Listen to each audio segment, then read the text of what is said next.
My beautiful sisters, welcome. Today, we are diving deep into a journey that I think so many of us know in our bones. It's that path from feeling completely drained and just unseen all the way back to reclaiming our own inner fire. We're going to be talking about honoring your worth and the incredible power that comes from finally letting go. You know, we have to start here with this incredibly raw and powerful testimony. Can you just imagine that? 11 years in a dynamic that was draining and painful. This is the heart of what we're talking about today. That journey from such a deep, long-standing pain to a peace that feels, in her words, beautiful and refreshing. It's from this kind of experience that real wisdom is born. So just take a moment and sit with this question. I want you to really think about it. It's that feeling deep in your gut, right? That sense that you're being drained, that something is just off in a relationship or a situation. It's a feeling a lot of us have learned to ignore, to push down. Well, today we are going to turn up the volume and listen. Okay, let's talk about that feeling. For generations, so many women have been conditioned to be the givers, the nurturers, the ones who hold it all together, you know? And we often do it at our own expense. We're taught that sacrifice is noble, but we're about to see there's a huge difference between giving and just depleting ourselves. And this right here, this is so important. Real love, true compassion, it's expansive. It shouldn't require you to hollow yourself out to prove it. This idea is step one in taking your energy back. Really, truly understanding that you deserve to feel full and vibrant and whole. So why do we even find ourselves in these draining situations to begin with? Well, one really powerful way to look at them is through the lens of what we call karmic relationships, and are not what you might think. They can actually be opportunities for incredible growth. This is such a critical reframe, isn't it? These intense, often really difficult relationships, they aren't some kind of cosmic punishment. Think of them more like mirrors. They show us exactly where our old wounds are, what repeating patterns we're stuck in, and where we desperately need to learn to draw a line in the sand for our own healing.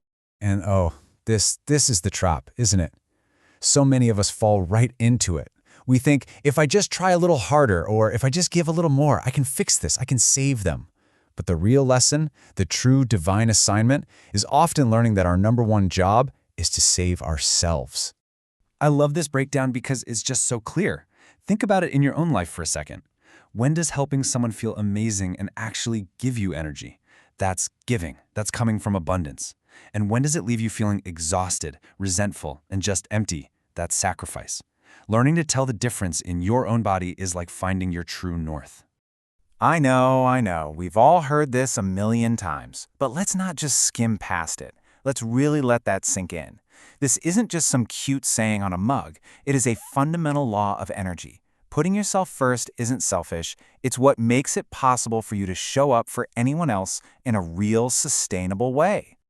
Okay, so we've identified the problem, the patterns, the trap. Now let's pivot to the solution. And the best part is, it's already inside of you. It's all about tapping into this ancient, powerful, innate strength and wisdom that we call the divine feminine. See, the divine feminine isn't some woo-woo abstract idea. It is real, and it lives in you. It's that gut feeling, your creativity, your deep well of empathy, and yeah, your fierce mama bear ability to protect what's sacred, and that includes yourself. It's the part of you that knows your worth without a shadow of a doubt. And here's the bottom line. Every single time we ignore our intuition to make someone else happy, every time we override that inner voice that's screaming no, we are literally dimming our own light.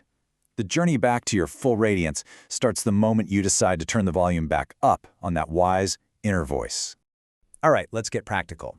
How do we actually do this? This next part is all about the actionable steps, a clear path you can start walking to take back your power and really honor your worth in your everyday life. Think of these as your 4 pillars of power. It all starts with listening to yourself. Then you create the space you need with boundaries. Next, you fill that beautiful space with things that nourish you. And finally, you find the strength in that simple, powerful word, no. Okay, this is a tool you can literally start using the second this is over. Before you agree to anything, a favor, a project, a date, I want you to pause and run through this checklist. First and foremost, ask yourself, in my body, does this feel expansive or does it feel contractive? Does it lift me up or does it make me feel small? This one little question can change everything. And let's just say it one more time for the people in the back. Self-care is not a luxury. It's not selfish. It is essential maintenance for your soul. It's what fills your cup back up. Whether that's a quiet walk in the woods, getting your hands dirty with a creative project, or just 5 minutes of blessed silence, you are so worthy of your own care. Let this one really land.